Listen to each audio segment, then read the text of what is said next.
Shalom saudara yang dikasihi Tuhan. Di dalam sepanjang kehidupan kita hingga saat ini, mungkin kita seringkali gagal dalam mempraktekkan hidup yang penuh dengan kelemah lembutan.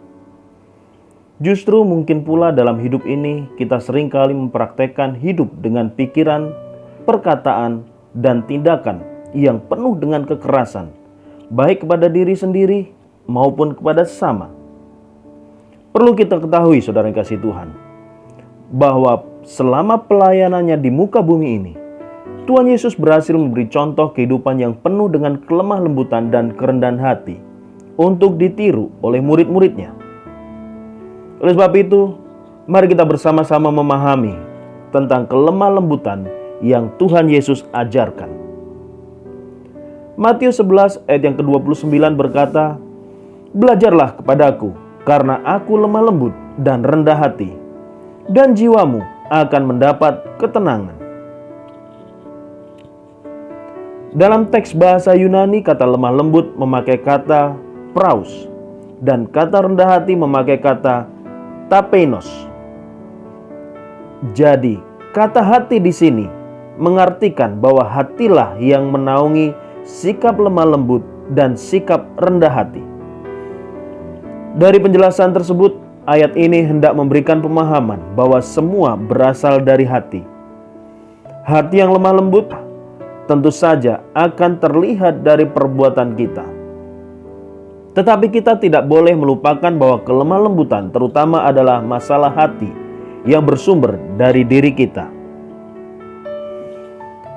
Saudara yang kasih Tuhan, kita harus mengerti dan memahami bahwa kelemah lembutan merupakan sikap dari dalam, bukan sekedar dari tindakan yang terlihat oleh mata kita.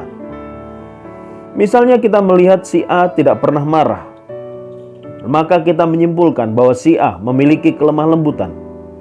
Padahal bisa saja belum tentu demikian.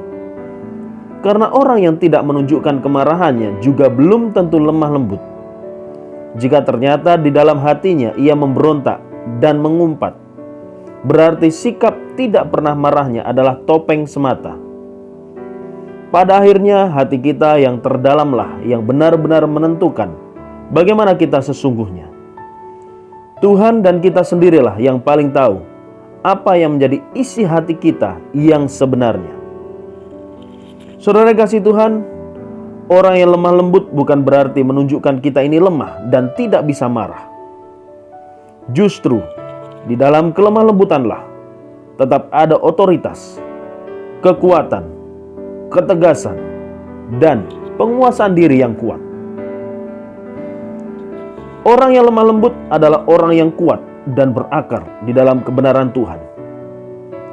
Ia menggunakan kekuatannya itu sesuai kehendak Tuhan saja.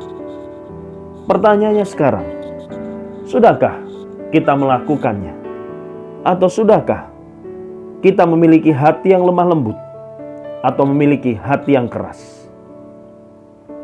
Mari kita tundukkan kepala, kita berdoa. Bapa di surga, hari ini kami kembali belajar dari apa yang Engkau sudah lakukan selama Engkau ada di muka bumi ini. Engkau memberikan kami teladan bahwa di dalam hidup kami harus tetap memiliki kelemah lembutan dan kerendahan hati, supaya jiwa kami mendapatkan ketenangan. Ajar kami sepanjang hari ini, supaya setiap kami tetap memiliki hati yang lemah lembut. Kalau di antara kami masih memiliki hati yang keras, lembutkan hati kami, supaya kami bisa meneladani apa yang Kau lakukan selama di muka bumi ini. Terima kasih Tuhan, pimpin kami sepanjang hari ini. Di dalam nama Tuhan Yesus kami berdoa. Haleluya. Salam sehat, tetap semangat. Tuhan Yesus memberkati.